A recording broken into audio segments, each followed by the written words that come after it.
విజయవాడలోని రాజ్యాంగ నిర్మాత అంబేద్కర్ విగ్రహాన్ని తెలుగుదేశం పార్టీ అల్లరి మోక ధ్వంసం చేయడానికి ప్రయత్నించడంపై మాజీ మంత్రి ఆదిమూలపు సురేష్ తీవ్రంగా ఖండించారు. ఇందుకు నిరసనగా కొండేపు నియోజకవర్గంలోని సింగరాయకొండ పోలీస్ స్టేషన్ వద్ద గల అంబేద్కర్ విగ్రహం వద్ద నిరసన కార్యక్రమం చేపట్టారు. అనంతరం అంబేద్కర్ విగ్రహానికి పాలాభిషేకం నిర్వహించారు.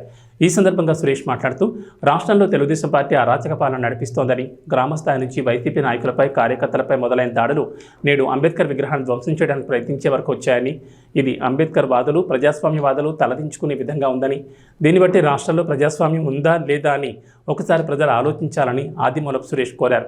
వెంటనే అంబేద్కర్ విగ్రహం వద్ద శిలాఫలకాన్ని ధ్వంసం చేసిన తెలుగుదేశం పార్టీ అల్లరి మోకలను అదుపులోకి తీసుకుని వారిపై కేసులు నమోదు చేయాలని డిమాండ్ చేశారు.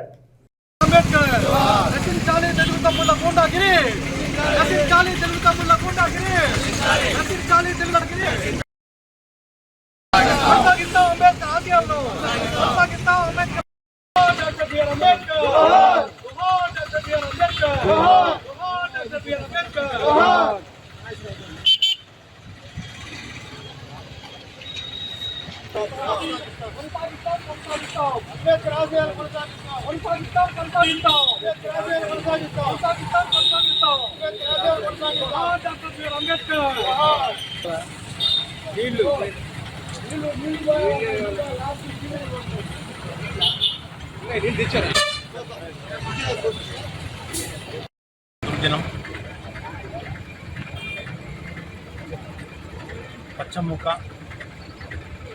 తెలుగు తమ్ముళ్ళు కొనసాగిస్తున్నటువంటి విధ్వంసం, హింస గత 50 రోజుల నుంచి రాష్ట్రంలో ఎదురు చూసిన దానికి ఈరోజు పరాకాష్ట నిన్న జరిగినటువంటి ఉదంతం ఏదైతే ఉందో సాక్షాత్తు నవభారత రాజ్యాంగ నిర్మాత, బడుగు బలహీన వర్గాల ఆశాజ్యోతి, రాజకీయ దురంధరుడు, సంఘ సంస్కర్త, యావత్ ప్రపంచం ముఖ్యంగా దళిత జాతి దైవంగా భావించే డాక్టర్ బాబాసాహెబ్ బిఆర్ అంబేద్కర్ గారి విగ్రహాన్ని ధ్వంసం చేయడానికి ఊరుకొని నిన్న రాత్రి నిస్సిగ్గుగా తెలుగుదేశం పార్టీ కార్యకర్తలు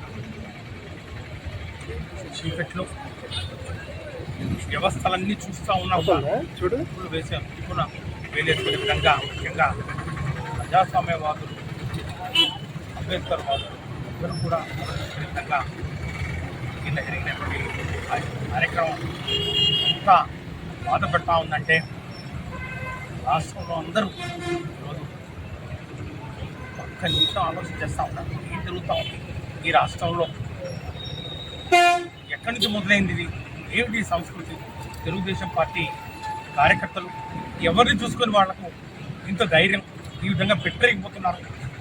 గ్రామాల నుంచి మొదలైనటువంటి హింసాకాండ వైఎస్ఆర్ కాంగ్రెస్ పార్టీ కార్యకర్తల మీద, నాయకుల మీద, వైఎస్ఆర్ కాంగ్రెస్ పార్టీ ప్రజాపతుల మీద, చివరకు వైఎస్ఆర్ కాంగ్రెస్ పార్టీ ఓటేసినటువంటి ఓటర్లను కూడా సైతం వదిలిపెట్టకుండా కొనసాగిస్తున్నటువంటి మానకాండ ఇంకా ఎంతవరకు కొనసాగుతుందని చెప్పి ఈరోజు రాష్ట్రంలో అందరూ కూడా భయాందోళనకు గురవుతున్నారు.